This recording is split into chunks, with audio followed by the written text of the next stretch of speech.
今天的话题 Fire Insurance 火险，那这是一个很严肃的话题了。那在11月的时候呢，香港某个公寓发生了严重的火灾，那造成了很多人的伤亡，也让身边很多人就开始担心，以及开始有疑问了。那如果我们住在马来西亚的公寓，万一发生火灾，那这个损失到底应该由谁来赔偿？那应该是承包商呢、管理层还是保险公司？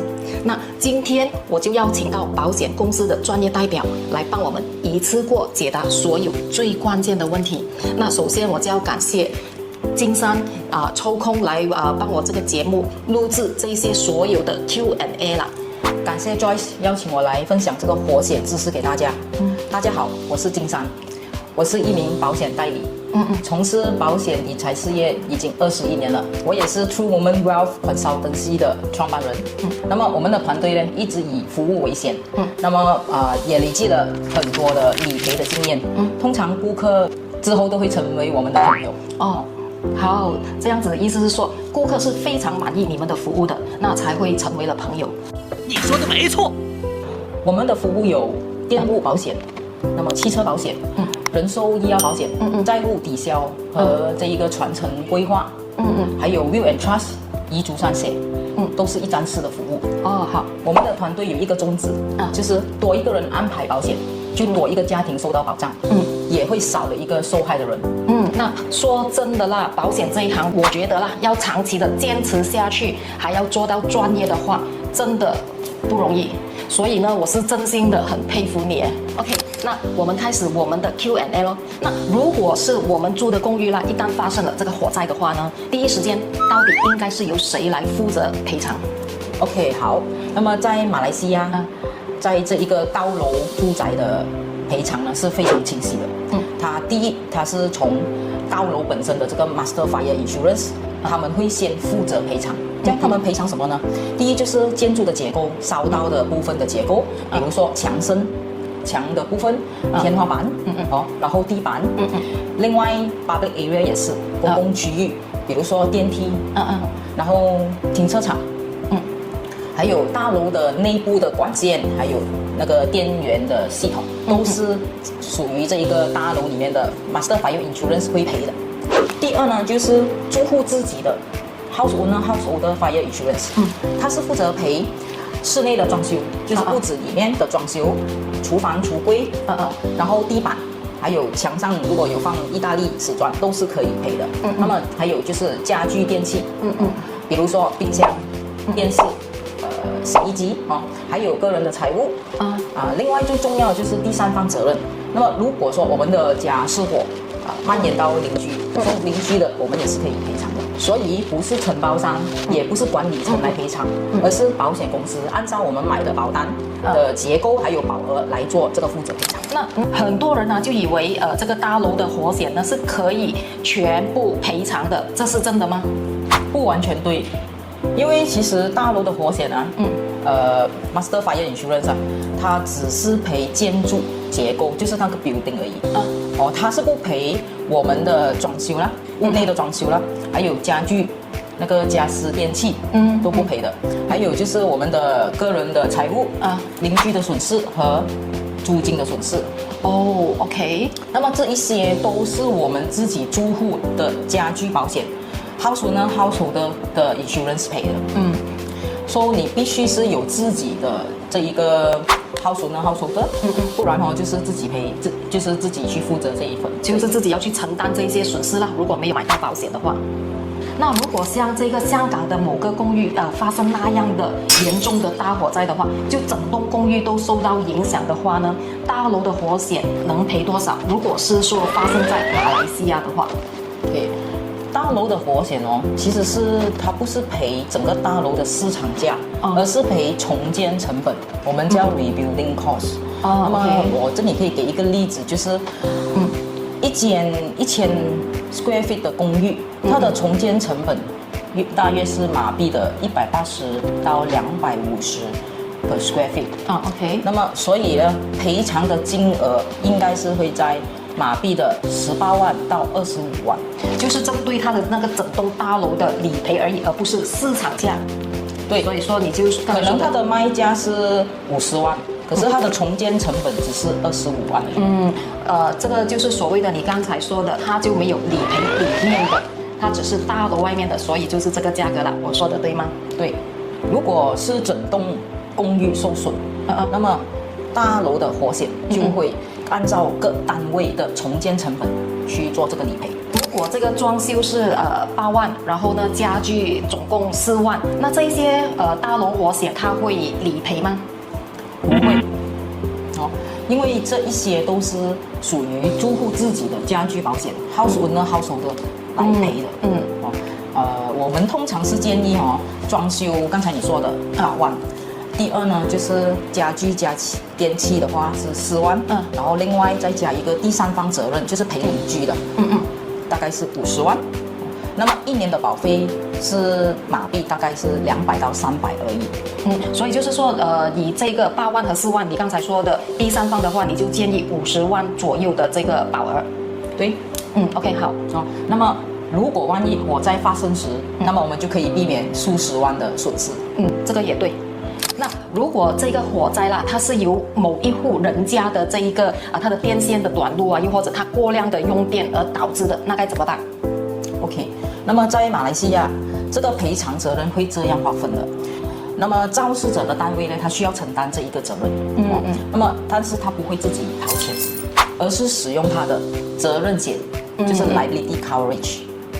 那么如果他是没有买到他的责任险的话呢，他就需要对他的邻居的损失负上这个责任。所以我鼓励每一位公寓的业主一定要购买这一个责任险，因为一旦火灾蔓延，他烧起来的时候，他不是烧一间，也不只是烧自己，他也是会烧到隔壁邻居。他要赔的不只是一间，而是十几，可能是几十间。所以还是有购买这个保险会比较安心，而且也1年的年费也不多嘛，200至300嘛。OK 好。如果大楼它正在做这个翻新啦 ，refurbish 啦，我们说的例如它的这个外墙要 repaint 啊，然后要更换这个管线啊，然后这个电梯的维修，还有这个公共区域的装修之类等等的啦。如果说这个承包商他的工人抽烟丢烟头，然后他的操作不当而导致这个火灾的话呢，那应该由谁来赔？这种情况是由承包商来负责赔偿的。那么承包商通常他们都会买2种 insurance，一个就是 contractor all risk， 另外一个就是 public liability。那么这2个保险它是 cover 完全部，包括了大楼的那个结构，然后大楼的 public area 就是公共区域，所有住户的损失，还有这一个第三方责任，然后还有最后一个就是伤亡和医疗。刚才你提到的所有住户的损失，那他们的损失是哪一方面的损失？只是说大楼的结构，他们的房子的结构而已，还是它包括所有的损失？那么住户的这一个室内的装修，然后还有他的这一些个人的财物，在他的公寓里面都是可以 cover 的，也是可以 cover。所以说就是 cover 完整个啦。对，所以呢，其实住户他一般上是不需要自己去承担这一个费用。那么因为这个工人是受雇于这一个承包商，那么工人的疏忽就是承包商的疏忽。就算是这个住户他受伤了进医院了，又或者甚至死亡的话，都会以他们的这情况来做赔偿。对，那个我有一个问题，他会以这一个他会用这个public liability来赔偿。但是我的问题就是，那个保险它怎么评估这个赔偿的费用？这个是一个好的问题。那么赔多少是不是由我们来决定啊？是由我们公司的 adjuster 他们会被派出去做这一个调查，然后才来做一个决定。才来做这个评估。而这个 adjuster 其实是第三方的，不是我们公司的所以就比较公平公正。OK 好。那如果说这个承包商走楼，然后他或者又没有买这个保险的话，那怎么办？这个情况，其实这种情况呢，就会由这个大楼的火险 Master Fire Insurance 他们会先赔，之后他才会跟这一个通过法律从这一个承包商这一边索取这个赔偿赔回来。OK。那如果是发生这个人员伤亡这个很严重的，那马来西亚的保险呢，它会怎么处理？会根据不同的责任来源来赔。如果是大楼设施故障造成的话，那么大楼的公共责任保险就会做这个理赔了。通常它都会加在这个大楼的火险里面。就是每年付给这一个管理层的这个火险里面啦。那么如果是承包商的责任的话，就是承包商的责任险来赔，就是刚才我们所说的 public liability 来赔了。那么它是比如说有一个example， 就是承包商有一个工程，有一个项目是修理地板，如果他的工具没有以安全的措施来摆放而造成受伤的话，那就是承包商要赔偿的。OK。那么同时最重要的这点就是，如果那一个伤者他个人自己有买医疗保或者是人寿保的话，也是一定会从他的这个受伤里面做赔偿。听了你这一些讲解之后了，我就有一个问题了，你就是说，如果说个人保险，我自己有买个人保险，然后呢，就是因为承包商的疏忽而我受伤了，那我的保险会理赔，还是那一个承包商的保险会理赔，还是两方面都需要理赔？那么这个就要看是受伤还是就是死亡啦。那么如果是受伤的话呢，医药费的话，只有一方面可以赔罢了。除非那一方面，第一方面的那一个保险赔不足，才会用自己的来赔。就是他赔不够才会 touch 到自己的这个个人保险。那如果人命相关呢？如果是人命的是两方面都会赔的，两方面都同时必须要赔。那个承包商他不能推卸这个责任，对吧？对。差不多来到最后了。那你给马来西亚公寓业主的这个保险建议是什么？